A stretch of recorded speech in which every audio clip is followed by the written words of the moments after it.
মাননীয় সদস্য জনাব মোহাম্মদ মতিয়ার রহমান লালমনিরহাট ৩ কে তার বক্তব্য রাখার আহ্বান জানাচ্ছি। আপনার সময় ৫ মিনিট। মাননীয় স্পিকার, আপনাকে ধন্যবাদ।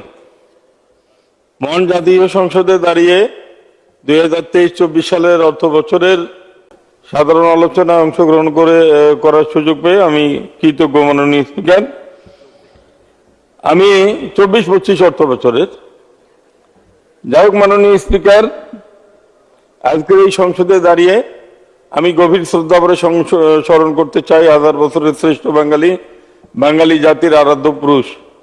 আমি সবসময় যে কথাটি বলি যে আমার শ্রেষ্ঠ কবিতা কাব্যগ্রন্থ গীতাঞ্জলি নয়, আমার শ্রেষ্ঠ কবিতা 1000 বছরের শ্রেষ্ঠ বাঙালি বঙ্গবন্ধু শেখ মুজিবের 7ই মার্চের ভাষণ, এবং শ্রেষ্ঠ কবিতার চরণ হচ্ছে আমাকে দাবায় রাখতে পারবে না। আমি সেই মহান জাতির পিতা বঙ্গবন্ধু শেখ মুজিবের বিধি আত্মার প্রতি শ্রদ্ধা নিবেদন করছি। 15ই আগস্টে যারা শাহাদত বরণ করেছেন তাদের আত্মার প্রতি শ্রদ্ধা জানাই। যারা বাংলাদেশের স্বাধীনতা আন্দোলনে আত্মাহুতি দিয়েছেন তাদের রুহের মাগফিরাত কামনা করি। আমার 2 লক্ষ মা বোনের প্রতি সম্মান জানাই। মাননীয় স্পিকার, আমি যখন এই সংসদে দাঁড়িয়ে এই বাজেটের উপরে আলোচনা করছি তখন আজকে মাননীয় প্রধানমন্ত্রী একটি সংবাদ সম্মেলন করেছেন, সেই কারণে আমার বাজেট বক্তৃতা অত দীর্ঘায়িত করব না। কারণ সংবাদ সম্মেলনে মাননীয় প্রধানমন্ত্রী আমার প্রশ্নগুলোর উত্তর রেখেছেন। আজকে যে বাজেট প্রণয়ন করেছে সেই বাজেটে অনেকেই অনেকভাবে কথা বলেছেন। সংসদে দাঁড়িয়ে বিজ্ঞজনেরা এই বাজেট সম্পর্কে কথা বলেছেন। বাইরের থেকে এই বাজেটের অনেকেই সমালোচনা করেছেন। যারা সমালোচনা করেছেন তাদের উদ্দেশ্যে শুধু এই কথা বলতে চাই, তারা বাজেটটা না পড়েই সমালোচনা করেছেন। মাননীয় স্পিকার, এই দেশে এমন অবস্থা হয় যে বিরোধী দল বাংলাদেশে যারা আছেন তারা আজকে বাজেট ঘোষণার আগেই তারা একটা পোস্টার, তারা একটা ফেস্টুন, একটা ব্যানার তৈরি করে রেখে যায়, এই বাজেট গরিব মারার বাজেট, এই বাজেট মানি না, এই বাজেটের কোনো দিক নির্দেশনা নাই। কিন্তু তারা বাজেট না পড়েই এই কথাগুলো বলে থাকেন। এই বাজেটে কি নাই মাননীয় স্পিকার? বাজেট নিয়ে যদি আলোচনা করতে যাই তাহলে দেখা যাবে এই বাজেটে গত 1.5 দশকে আওয়ামী লীগ সরকারের উন্নয়নের যে চিত্র, কি করে বাংলাদেশ দ্বিতীয় মিঠা পানির দ্বিতীয় সর্বোত্তম বৃহৎ রাষ্ট্র থেকে তৃতীয় থেকে দ্বিতীয়তে অবস্থান গ্রহণ করেছে, পাট উৎপাদনে ভারতকে টপকিয়ে কিভাবে বাংলাদেশ আজকে সর্বশ্রেষ্ঠ পাট উৎপাদনকারী দেশে রূপান্তরিত হয়েছে, এই কথাগুলো বলা আছে। কিভাবে মুদ্রাস্ফীতি আমাদের এখানে নিয়ন্ত্রণ করতে হবে সেই কথাগুলো কিন্তু এইখানে বলা আছে। মাননীয় স্পিকার, সেই দিকে আলোচনা না করে যারা আজকে বাংলাদেশের এই প্রেক্ষাপটকে এইভাবে বিশ্লেষণ করতে চান তাদের শুধু জন্য একটুকুই বলতে চাই যে বাংলাদেশে এই মানুষ 64টি জেলার মধ্যে 58টি জেলাকে মাননীয় প্রধানমন্ত্রী গৃহহীন ভূমিহীন মুক্ত জেলা হিসেবে ঘোষণা করেছেন।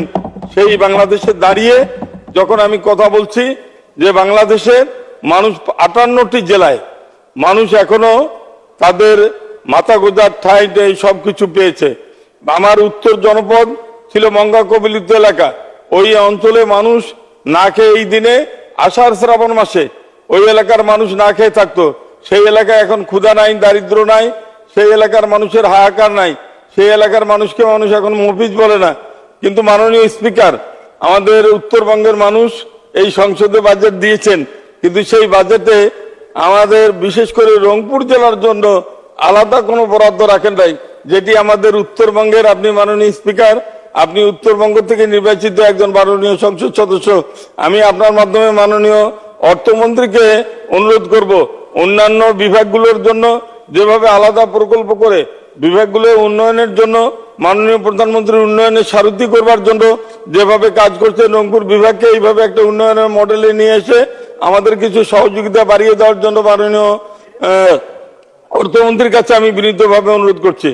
মাননীয় স্পিকার, আমার নির্বাচনী এলাকা লালমাট 3, দীর্ঘদিন লালমাট 3-এর মানুষ নৌকায় ভোট দেওয়া ভুলে গিয়েছিল। মহাজোটের কারণে 3-এর মানুষ নৌকায় ভোট দিতে পারে নাই। এবার মাননীয় প্রধানমন্ত্রী আমাকে মনোনয়ন দিয়ে লালমাটের মানুষকে নৌকা মার্কার ভোট দেওয়ার সুযোগ করে দিয়েছেন, এবং সেই জন্য আমি মাননীয় প্রধানমন্ত্রীকে কৃতজ্ঞতা জানাই আমার নির্বাচনী এলাকার জনমানুষকে, তারা ভোট দিয়ে আমাকে বিপুল ভোটের ব্যবধানে সংসদে পাঠিয়েছেন। মাননীয় সদস্য 1 মিনিট। 2 মিনিট মাননীয় স্পিকার। শেষ করুন। আমার নির্বাচনী এলাকার সামান্য কিছু দাবি দেওয়া আছে মাননীয় স্পিকার, যে আমার সদর আসনে একটি বঙ্গবন্ধু এভিয়েশন এবং এয়ারোস্পেস ইউনিভার্সিটির ঘোষণা দেওয়া হয়েছে, কিন্তু আজকে যে জটিলতা দেখতে পাচ্ছি মাননীয় প্রধানমন্ত্রীর একান্ত হস্তক্ষেপ ছাড়া সেটা পূর্ণাঙ্গ রূপে দেওয়া সম্ভব না। মাননীয় প্রধানমন্ত্রীর এই ব্যাপারে হস্তক্ষেপ কামনা করছি। মাননীয় স্পিকার, আজকে তিস্তা মহাপরিকল্পনা নিয়ে মাননীয় প্রধানমন্ত্রী কথা বলেছেন, সেই দিকে আমি কথা বলবো না। তবে এখন যে ভাঙনগুলো হচ্ছে তিস্তা নদীর পারে, সেই ভাঙনগুলো রোধ করার জন্য মাননীয় এখানে পানি সম্পদ মন্ত্রী মহোদয়ের আমি দৃষ্টি আকর্ষণ করছি। মাননীয় স্পিকার, আমার অঞ্চলে একটি, আপনি জানেন যে এই অঞ্চলে কর্মস্থল বলতে মানুষের কিছু নাই, ওখানে শিল্প নাই, কল নাই, কারখানা নাই। ওই অঞ্চলে একটা অর্থনৈতিক অঞ্চল যদি তৈরি করা যায়, মাননীয় প্রধানমন্ত্রী প্রতিশ্রুত অর্থনৈতিক অঞ্চল তৈরি করলে ওইখানে মানুষের একটু কাজ করার। 1 মিনিট শেষ করুন। মাননীয় স্পিকার, ওই আপনি নেপাল, ভুটান এবং ভারতের 7 সিস্টার্স থেকে লালমেহাটে বাংলাদেশের সঙ্গে যোগাযোগের জন্য লালমেহাটে একটা পুরাতন স্থলবন্দর ছিল মোগলহাটে, সেই স্থলবন্দরটা চালু করলে আমার এলাকার মানুষের উন্নয়ন হবে। তো দেশের অর্থনৈতিক প্রবৃদ্ধির ক্ষেত্রে ওই স্থলবন্দরটি একটা বড় ভূমিকা রাখবে। মাননীয় স্পিকার, মাননীয় স্পিকার, আমার অঞ্চলে আপনার কাছে আমি যেটা বিনীতভাবে অনুরোধ করি যে আমার অঞ্চলের মানুষ এই লালমেহাটের শিল্প কলকারখানা তৈরি না থাকার কারণে আমাদের যে মেইন ব্র্যান্ডিং ভুট্টা, আমাদের ব্র্যান্ডিং, এই ভুট্টাকে কেন্দ্র করে আমাদের উত্তর অঞ্চলে যদি একটি শিল্প কারখানা গড়ে তোলা যায় তাহলে আমাদের এলাকার মানুষের উন্নয়ন হবে। মাননীয় স্পিকার, মাননীয় স্পিকার, আমি আর কথা বাড়াবো না, আপনাকে কৃতজ্ঞতা জানিয়ে আমি আমার কথা শেষ করছি। জয় বাংলা, জয় বঙ্গবন্ধু, বাংলাদেশ চিরজীবী হোক। ধন্যবাদ।